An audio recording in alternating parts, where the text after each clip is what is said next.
Welcome to the Deep Dive.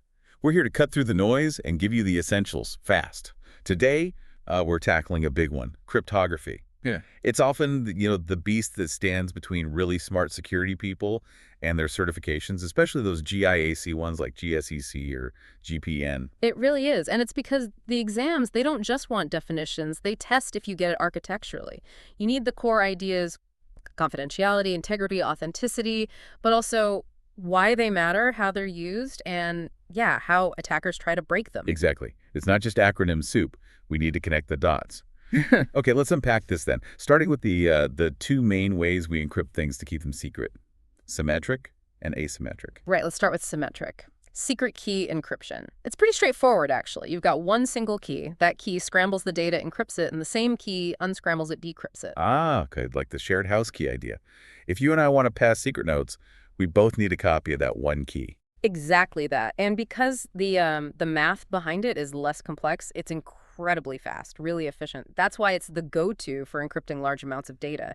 Think AES. When you see AES securing your Wi-Fi with WPA2 or encrypting your hard drive with BitLocker or, handling the bulk traffic in a VPN, that's symmetric encryption, usually AES 256 these days. Okay, so AES is fast, it's strong, it's everywhere. Why wouldn't we just use that for everything? What's the catch? What's the big headache with this single key approach?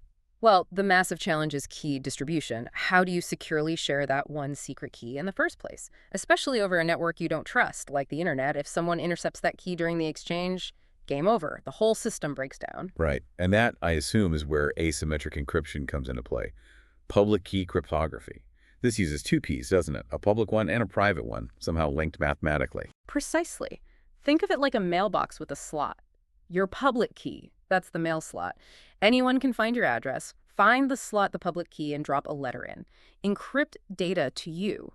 But only you, the person with the private key, can actually open the mailbox and read what's inside. Decrypt it. Okay, that makes sense. So if I want to send you something confidential, I grab your public key, which you can share freely, right? I encrypt the message with that. And then only your private key, which you keep super secret, can decrypt it. That nicely solves the key sharing problem. It absolutely does. That's the core idea behind algorithms like RSA and ECC elliptic curve cryptography. And connecting it back, this is how we usually start secure sessions online. Like when your browser connects to an HTTPS website, it uses the server's public key initially. Well, wait a second. If asymmetric is so great at solving that key exchange problem, why do we then, like you said with VPNs, switch back to symmetric AES for the actual data transfer? Seems like an extra step. Yeah, it's because asymmetric encryption is, well, it's slow, much slower, and it demands a lot more processing power. If you tried encrypting, say, a huge video file or all your streaming VPN data using only RSA, your computer would just grind to a halt. So the standard practice, the smart architecture, what SSL-TLS does is use the slow, secure asymmetric method just to safely exchange a temporary one-time symmetric key, like an AES key. Then, boom, they switch immediately to that fast symmetric AES for the actual heavy lifting, the bulk data transfer. Gotcha. So on an exam, if they ask about encrypting large amounts of data efficiently, the answer is symmetric, like AES, because of speed. Yeah. Asymmetric is more for that initial secure handshake, setting up the channel. Okay, that covers keeping things secret, confidentiality. Let's switch gears slightly. This next part gets really interesting, because hashing isn't actually encryption at all, even though people mix them constantly. Oh yeah, exam writers love testing that confusion. Hashing is totally different. It's a one-way function. That's the key takeaway. You feed it some input, could be anything, a tiny text file, a massive movie, a password, and it spits out a fixed-length string. We call that the hash, or digest, or sometimes a digital fingerprint. And one way means you can't go backwards, right? Yeah. Once you have the hash output, you basically can't figure out what the original input was. Like grinding coffee beans, you can't ungrind them. Exactly. It's practically irreversible. And it's incredibly sensitive. Change just one single bit in that massive movie file, and the resulting hash will be completely different. That's called the avalanche effect. It's why we use things like SHA-256 today. It makes it really good for checking if data has been tampered with. Okay, so that digital fingerprint idea is for checking integrity. But how is it used in practice? Beyond just checking if my download finished correctly, where's the security win? The big win is integrity assurance. You know nothing has changed. But perhaps the most critical security use is storing passwords. We never store user passwords in plain text in a database. That would be disastrous if breached. Instead, we store the hash of the password, usually with some salt added to make it even harder to crack. So if an attacker does steal the database, they don't get the actual passwords, they just get these irreversible fingerprints. That is a critical distinction. Okay, so hashing integrity, making sure data hasn't been messed with. Encryption, confidentiality, hiding the data. Two totally different goals. All right, let's build on that. We got confidentiality covered by encryption, integrity by hashing. What about proving who sent something and that they truly sent it? Authenticity. This sounds like where digital signatures come in, like a high-tech wax seal. Exactly. A digital signature gives you both integrity and authenticity. It proves who the sender is and confirms the data hasn't been altered since they signed it. Okay, but the mechanics here always trip me up. We just established that for confidentiality, I encrypt with the recipient's public key. But for a signature, you flip it, right? The sender uses their own keys. How does that work? Right. It's the reverse action for a different goal. So let's say Alice wants to send Bob a signed message.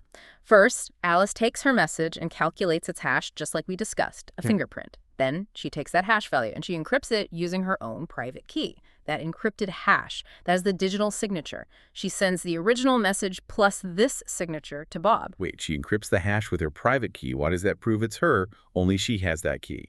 Exactly, because only Alice possesses her private key. So when Bob gets the message and the signature, he does two things. One, he calculates his own hash of the message text he received. Two, he takes the signature Alice sent and he uses Alice's public key, which is widely available to decrypt it. If the hash he decrypted from the signature matches the hash he calculated himself from the message text, voila, it proves two things.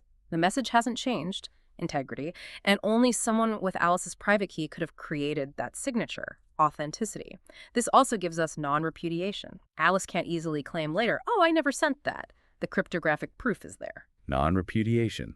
That's a powerful concept. But this whole beautiful system, signatures, encryption, it all hinges on trust, doesn't it? Yeah. How does Bob know he actually has Alice's real public key? What stops an attacker from swapping it out? You've hit on the exact problem that led to the development of public key infrastructure, or PKI. PKI is the whole framework, the rules, the technology, the procedures that lets us manage trust for all this asymmetric crypto stuff on a large scale. Its main job is managing and verifying identities. The key pieces are digital certificates and certificate authorities, or CAs. Okay, so the certificate is like a digital ID card, right? It binds your identity, your name, organization, whatever, to your public key. And the CA is like the government office that issues the ID, the trusted entity. That's a great analogy. The CA is like the DMV. It verifies your identity, first checks you are who you say you are, and then it uses its own highly protected private key to digitally sign your certificate. That signature is the CA vouching for you, saying, yes, we checked, this public key really belongs to this person entity. Your browser, your operating system, they come preloaded with trust for a set of major root CAs. So when a website gives your browser its certificate, the browser checks the signature chain back to a trusted root CA. That establishes the chain of trust. And that chain of trust is what helps prevent some major attacks, right? Let's talk about those. How do attackers actually try to break or bypass all this crypto we've set up? Yeah, knowing the attacks is just as important as knowing the defenses for any certification. Let's start with a classic, brute force. This is basically the simplest approach. Just try every single possible key or password combination until you guess the right one, like trying every number on a combination lock. Sounds tedious. And thankfully, for broadly implemented modern crypto, think AES 256 or RSA, with keys of 2048 bits or more, it's not feasible, right? The number of possibilities is just astronomical. Exactly. It would take current computers, trillions of years. But brute force is absolutely a threat against weak keys, short or simple passwords, or systems that don't hash passwords properly. The mitigation is straightforward. Use strong, long keys and complex passwords. And for systems, implement things like account lockouts after too many failed attempts, and definitely use salts when hashing passwords. Okay, what's next? What other tricks do attackers use? How about replay attacks? This one's kind of sneaky because the attacker isn't actually breaking the encryption. Instead, they capture a valid encrypted message, maybe a login token or a transaction request, and they just replay it later, send the exact same captured message again. So the message itself is perfectly encrypted and might even be digitally signed correctly from the original session. Right. So the server might just accept it again, thinking it's a new valid request, maybe letting the attacker log in again or repeat a purchase or something like that. Encryption alone doesn't stop this. The fix is to add freshness. You need to include something unique in each message that proves it's current. Usually that's a nonce, just a random number used only once or a precise timestamp. The server checks this and rejects any message that's old or has a nonce it's already seen. Makes sense. Injecting time or uniqueness. Okay, one more big one. The one PKI is really designed to stop. The man-in-the-middle attack, MITM. This is the classic eavesdropper, but worse. The attacker secretly puts themselves between two communicating parties, say you and your bank's website. They intercept all the messages. They can just listen in. Or worse, they can actually alter the messages before relaying them, like an evil translator changing the dollar amounts. Scary stuff.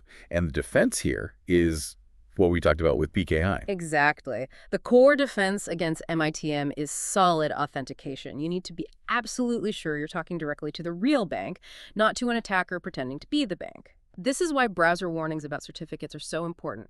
That little padlock icon, the check against the trusted CA, that's your browser verifying the server's identity using its certificate and the PKI framework.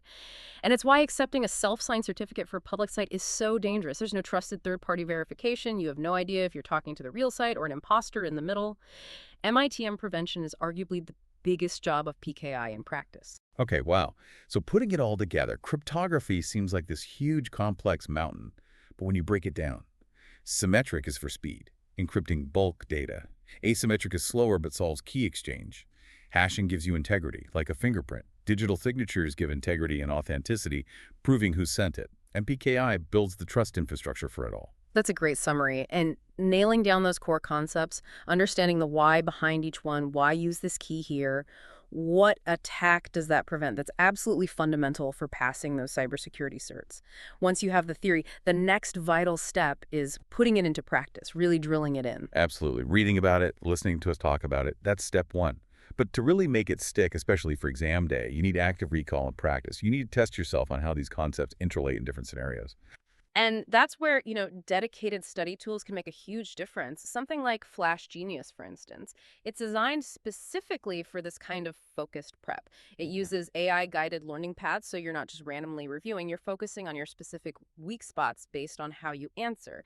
And the AI Smart Review is pretty powerful. When you get something wrong, it doesn't just tell you the right answer. It explains why, connecting it back to these core concepts we've discussed. It really helps turn mistakes into learning moments. Right, transforming those "arf, why did I miss that?"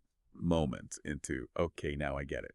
Plus, having things like interactive flashcards, domain-specific practice, and full exam simulations helps build that confidence and reduce the test day jitters. If you're serious about nailing your cert, leveraging tools built for efficient, targeted learning is definitely the way to go. Okay, before we wrap up, let's leave you with something to chew on. We talked about non-repudiation, how a digital signature cryptographically prevents the sender from denying they signed something. That relies entirely on the sender keeping their private key absolutely secret. But think about this. What if your private key is compromised? It gets stolen or leaked through no fault of your own, and someone else uses it to sign malicious messages or transactions in your name. From a legal and forensic standpoint, does non-repudiation still hold up? Can you truly be held accountable? Something to think about.